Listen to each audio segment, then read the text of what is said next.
This is Frankie Abbruzzino with the Uncensored Report.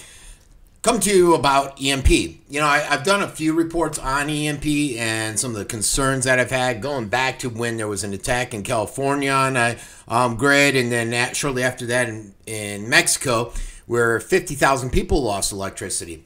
And then people started wondering, what would happen? Is our grid safe? Is it not? And they started having congressional committees look into this issue.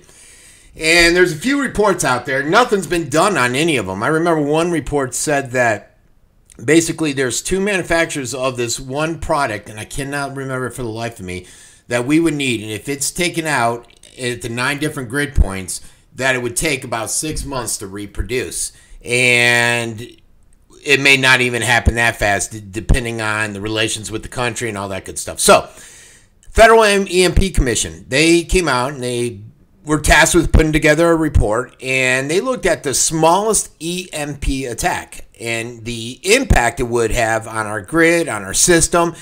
And surprisingly, they said that the smallest one would put the system down for about a year, if not longer. And we're not talking about generally when you're speaking, people think EMP attack, they think North Korea exploding a nuclear bomb over us or ballistic missiles, you know, something like that.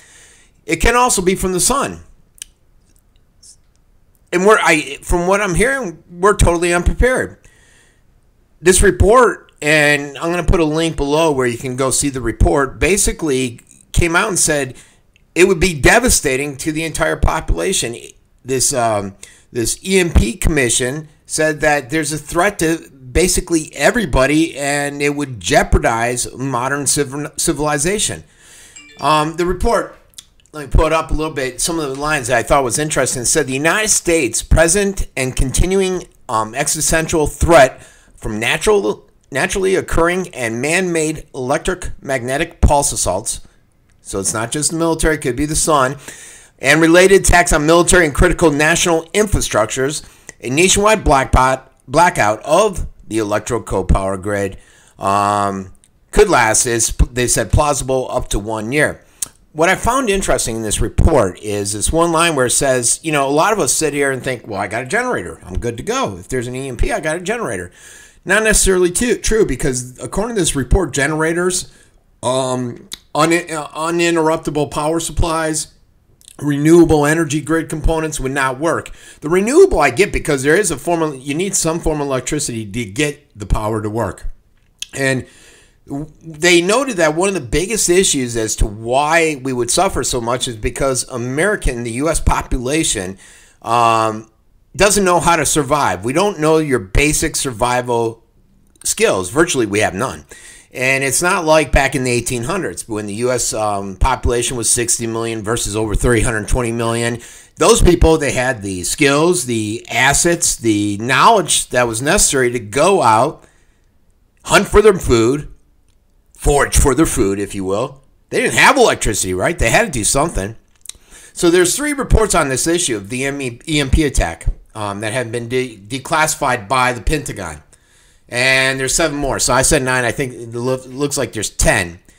And some people are out there just opining about how horrific it would be and what life would be without electricity. And it's just to get you to think. Social disorder. You think you see looting now on the minorest of issues. Looting would be so widespread. People, I was watching, what was I watching? The Deer Hunter.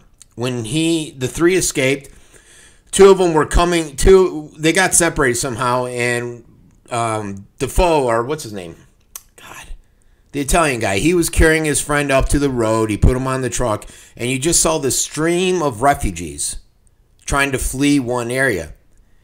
And it would be something like that, where you have everybody fleeing, trying to get to electricity or a safer environment. You wouldn't have communication, radio, TV, phones. You know, my electric went out for like 3 minutes today. Don't know what happened. I was virtually knocked dead. We all saw that if you're in Florida here during Irma last year. The impact there, where a lot of people were without electricity for a long time. And not completely, we could still go other places where they had it. But think about it, your transportation. You know, once that electricity goes out, guess what? The gas pumps are inoperable. Lights aren't working. Total havoc. Water and food. No, you can't have running water without the electricity, right? Natural gas would stop flowing. You need electricity. Emergency medical supplies and everything. How are you going to operate if generators aren't capable of resisting a minorist of EMP attacks? Because that's what they rely upon. And so they go out there and they just look at all this stuff. So I have the report. The report's actually called the Assessing the Threat from Electrical Magnetic Pulse EMP.